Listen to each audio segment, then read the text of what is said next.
Basically what I want to do is outline where Éirígí is coming from on the royal visit of the British head of state, which is now just 10 days away. First out, why are we opposed to it? We're opposed to it primarily because we're Irish Republicans. We're opposed to a state which continues to occupy our country. 1 hour from us, you're in British occupied Ireland. 1 hour from us, there are 5,000 British troops, 9,000 paramilitary police, and an unknown number of MI5 agents. 1 hour away. We're opposed to it because we're opposed to imperialism. We're opposed to imperialism in Iraq, Afghanistan, Libya, Iran, and any one of the dozens of other countries that Britain has invaded and occupied over the centuries. We're opposed to the system of inherited privilege, where you get born into the job, where you're born into a family that is one of the wealthiest families in the world, and you inherit that wealth and that power. We're opposed to that. We're opposed to the old order. We're opposed to class, a class-based system which places an elite 1 or 2 or 3% of the population in control of vast amounts of wealth and power. We're opposed to sectarianism, which is what the British monarch certainly was a huge part of what the British monarchy was about in the past. The reigning British monarch is also head of the Church of England. A Catholic, a papist, cannot have that role. In many ways, the British royalty, and by extension the British monarch and Elizabeth Windsor, they symbolise everything that is wrong in this world, and that is why we oppose this visit. But we also oppose it in the context of understanding the agenda of the people that are pushing this visit. This is the same people who pushed for Articles 2 and 3 to be abandoned. This is the same people who are pushing for this state to rejoin the Commonwealth. And ultimately, it is the same people who are pushing for the United Kingdom of Britain and Ireland to be restored. Make no mistake about this, this is a continuum of the same process. And unfortunately, folks, they're winning the battle. So, it's important to oppose it.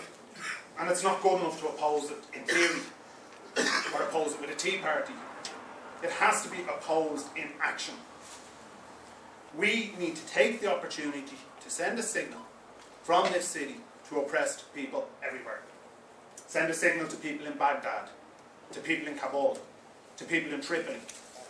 To send a signal to people all over the world that fight imperialism. That this city and this country will not accept and will not bow the knee and tip the cap to the British royals. If this visit is not met with widespread and intense protest, it will mark a very black day for this country. And we have to do that. We, nobody else. None of the establishment political parties are going to do it. The trade unions aren't going to do it. The media most certainly are not going to do it. It's going to fall to small, relatively small numbers of leftists and Republicans to organise opposition to this visit.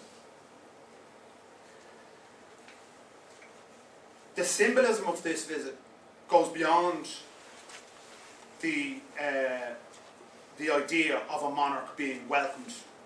We have to put it in its context of where we now sit. It's 2011. In 1911, King George V was the last monarch to walk the streets of this city. And at that point, they had their so-called United Kingdom. The symbolism of Elizabeth Windsor arriving in 2011 couldn't be clearer. This is about a statement of intent. They are attempting to recreate the conditions that existed in this state and in this country prior to 1916, 1913, 1911. That's where they want to bring us. Back to the days of the slums in Dublin. Back to the days of the lockout where the bosses could do what they want. That's where they are trying to bring it. And that's where the symbolism of this visit is so important and why opposition is so important. And if you're in any doubt about how important it is, just look at what the state are doing. Every single guard in the state is going to be on duty during the visit. All annual leave has been cancelled. The riot squad are flat out training. Dozens and hundreds of Gardaí have been given crash courses in crowd control and riot control. They've brought water cannons down from the 6 counties. All the indications we are getting is that this city is going to be closed down for 6 days from May 14th, 15th, through till May 19th. Businesses are being told not to take bookings. Tour guides are being told not to take bookings. Hotels are being told, within the closed zones, don't take bookings. Dublin City Council are being told they won't be able to access certain streets. This is going to be the total lockdown of our city. And that's normal. Because that's what this is all about. It's about the state, the establishment, attempting to present this visit as normality. That the British occupation is normal, that British imperialism is normal. That's what this is all about. Right? This week, yesterday, we were informed that Dublin City Council have introduced a poster ban running from the 15th to 25th of May. No political posters will be allowed up in the city.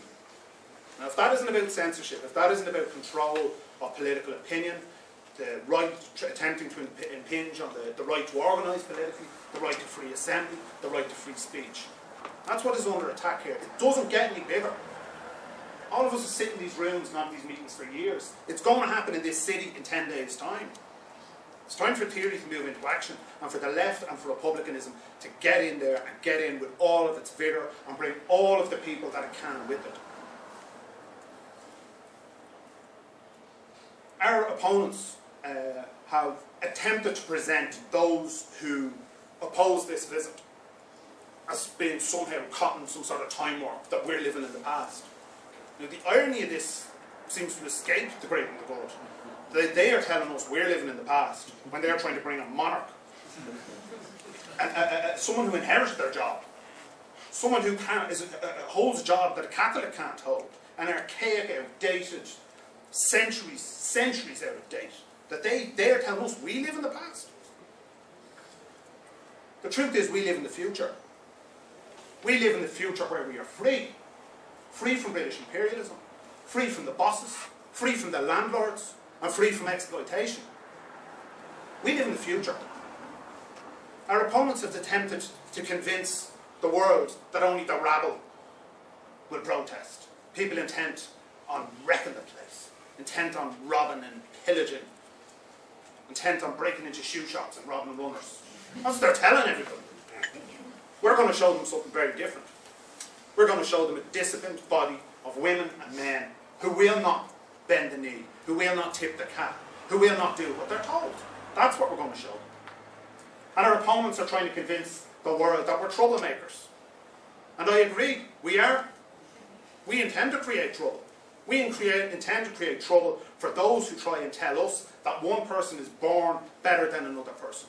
We intend to create trouble for people who support a system that will always, always, always result in the majority suffering poverty and the majority suffering while the wealthy continue to party on.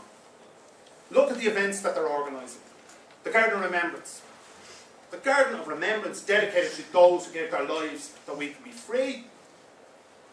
They weren't fighting the Martians. They weren't fighting the Americans. They were fighting the British. The same British that continue to occupy the 6 counties 1 hour from where we sit. They intend to use the memories of those men and women that gave their lives. They intend to use their very memories, their very dream, as part of a propaganda offensive with Elizabeth Windsor straight to normalise their occupation, to take those dreams and the hope and the memory of those people that died and twist it in a complete 180 degrees, to use those who fought against Britain to actually end up supporting Britain. It's disgusting, nothing short of it. And then to add insult to injury, they decide to bring her to the Garden of Remembrance on the 17th of May. 17th of May. And 37 years ago, 3 British car bombs exploded in our city. When 11 men, women and children were blown to bits, quite literally, on Parnell Street, 300 metres from the Garden of Remembrance. An entire family, a man, a woman, his 2 daughters, obliterated by British bombs, in British cars, planted by British agents, for which they have never been held to account. And those innocent victims in Dublin are matched by hundreds more in the 6 counties, slaughtered by Unionist death squads, armed, equipped and directed by the British state. The British state for Queen and country, answerable to the British government, Her Majesty's government. And when do they intend to bring her on May 17th? Not in the morning, no. It's going to be mid-afternoon, about 3 o'clock probably. Those bombs 37 years ago detonated at 5:30. Virtually to the hour, they are bringing the head of the British state to where her agents slaughtered our fellow citizens. In Dublin Castle, on the Wednesday, the 18th, they're going to hold a banquet. None of us will be going. They won't be handing out the free cheese at that one. No. It's going to be the best of the best. The best of wine, the best of food, the best of entertainment. And the very same Gombian politicians, the same gangster business people who destroyed this state, who surrendered the 26 counties to Britain, who have brought this state economically to its knees, have handed over sovereignty to the IMF and the EU. They're the ones who are going to be toasting the champagne and praising Elizabeth Windsor. Raise a glass for Her Majesty the Queen in our city in 10 days' time. The arrogance of this visit, the arrogance of the state, the arrogance of the ruling class, it is, their words cannot describe it. We have 10 days. 10 days. Once in a generation, twice in a generation, once in every 2 or 3 generations, opportunities come. I would argue it's probably been since 1981 the last time this city had a challenge on this scale during the hunger strike, 30 years ago. Before that, perhaps Bloody Sunday. That is the scale of what we are talking about here. And all of us need to ask ourselves, are we going to be sitting in a year's time or 2 years' time going, I could have done a bit more. I should really have given such and such a call. I should have emailed somebody. I should have picked that person up who wanted to go to the protest. I shouldn't have stayed in bed that morning when the protest was on. Are we going to be sitting in 20 years asking ourselves, what did we do when Elizabeth Windsor walked our streets? We need to build mass opposition to this, and we need to build it very, very fast. If we don't, it'll be a black mark, not just on this city and on this country, it'll be a black mark on our generation of activists. That we didn't mobilise, that we didn't get as many people as we could. All we can do is do our best. That's all we can do. We can't guarantee 1,000 or 10,000 or 20,000 are going to turn up. But we most certainly can do our best to get the biggest possible numbers there. And we need to organise from across Dublin, from the north, from the south, from the east and the west.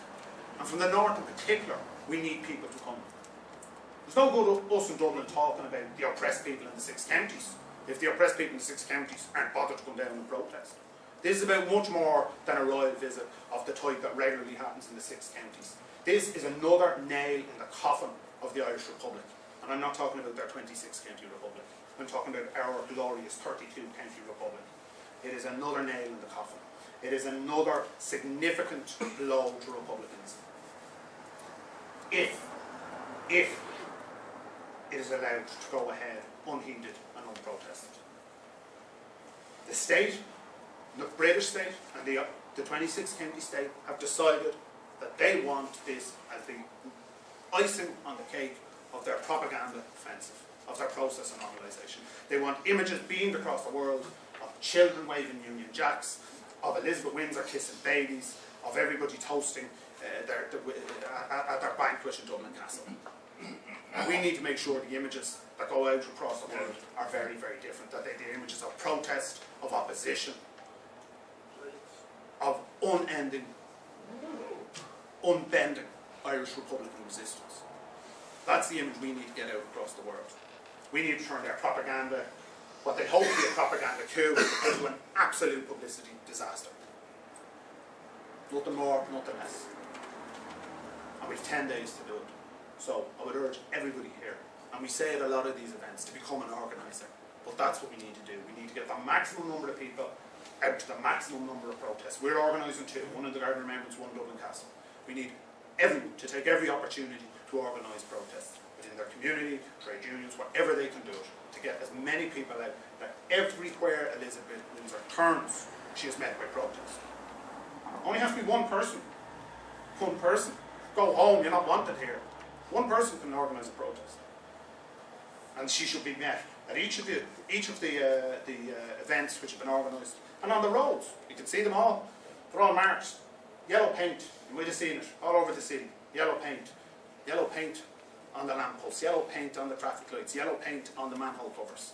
You can see exactly the route she's going to travel. Get your protests organised. We can all do this. We can all play a part in that. So, I'm going to wrap up with that. This is, once in a generation, the opportunity and the challenge at this scale comes. And we need to meet that. And we need to match what Connolly and Markowitz put together in 1911. We need to outshine that. We need to ensure that this visit becomes an absolute disaster for the state here, for the state in the 6 counties, and for the state in Britain. That is the challenge that is ahead of us.